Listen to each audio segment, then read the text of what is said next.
Hey guys, I am doing a drain and fill of my front motor on a Tesla Model 3.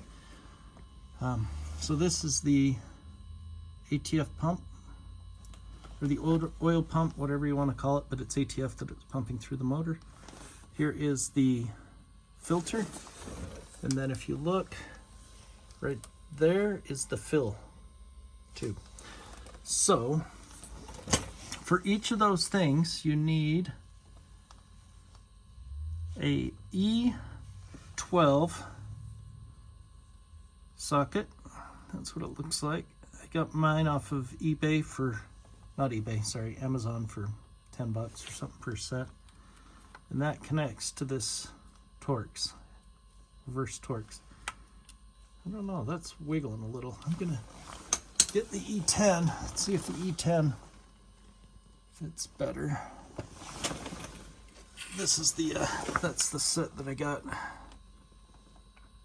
So you can see there's the E10.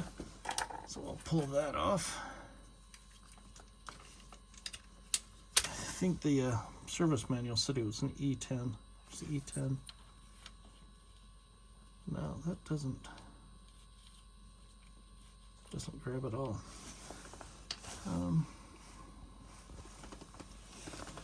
What else does this thing have? It does not have an E11. It's just even numbers.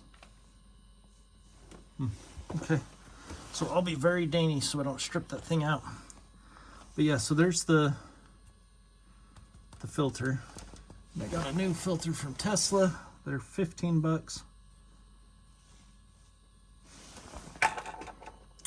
And what my plan is that I'm going to, I took a rag and I wiped a rag around this edge, and I'll clean it up a little more. I see a little bit of dirt right there. But I took a rag, wiped it around here, wiped it around there, cleaned the fill port off as much as I could. Just because, oh, sorry, I don't want any sort of dust or contaminants. And I'm laying on my floor underneath floor jacks, right? So I don't have a lot of room. And what it does is it tells you to drop the motor. So remove the bolt here, drop the motor so that you can take the pump completely out, because you'll see the pump can't clear the cross member or whatever that is. But what I'm gonna plan on doing, I'm gonna loosen both of those, and then I'm just gonna crack, bring it out a little ways so that the fluid can escape underneath and come out. I could also just remove the filter, have it drain out of the filter and not necessarily pull the pump, but then you're gonna have dirty ATF sitting in the pump and anywhere in the motor that's lower than the filter. So my plan is just to crack that pump. And then I went to the dollar store and I got a dollar store pitcher, and you can see it has some measurements on the side. Once again, I'm just a dude in his house doing this, right? So I don't have all of the mechanic tools. I just got what I can come up with. So what the plan is I'm gonna have this pitcher right below it, drain all of the ATF out of this housing into that pitcher. Then I can measure how much went into the pitcher, and then that kind of gives me guidance of how much to put back in. Service manual says you need at least 1.3, ideally 1.5. I think I'm gonna say that multiple times in this video. Check the service manual for your specific year, because there's different years that have different motors depending on if it has a heat pump, doesn't have the heat pump. There's a bunch of different variations. So check and see which one, what applies to your vehicle.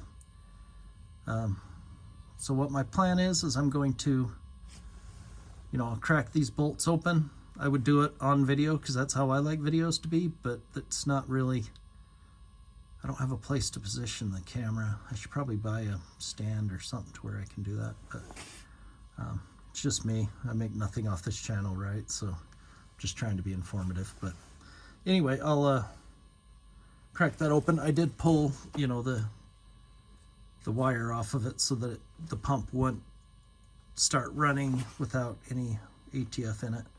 So I'll crack it open. I'll drain all the fluid out. I'll remove the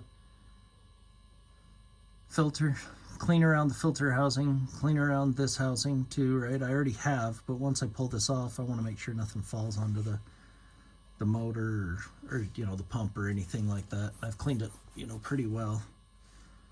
So that's the plan. And then once it drains, and I put the new filter back on, put the pump back into place, then I'll pump, you know, at least 1.3 liters into the motor.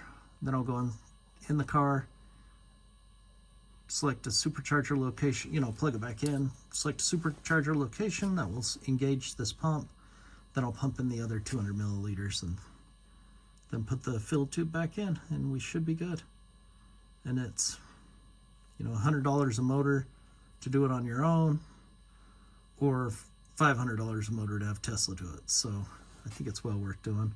Plus, you know, I took the car more off-road than I should, and so there's mud and crap everywhere. So I might, you know, clean this off while I've got it pulled apart, just with a rag or something. I don't know how much I can spray water up under there and get into those connectors, right? I don't want to mess with my warranty more than I already am by doing my own work, but right to repair, baby.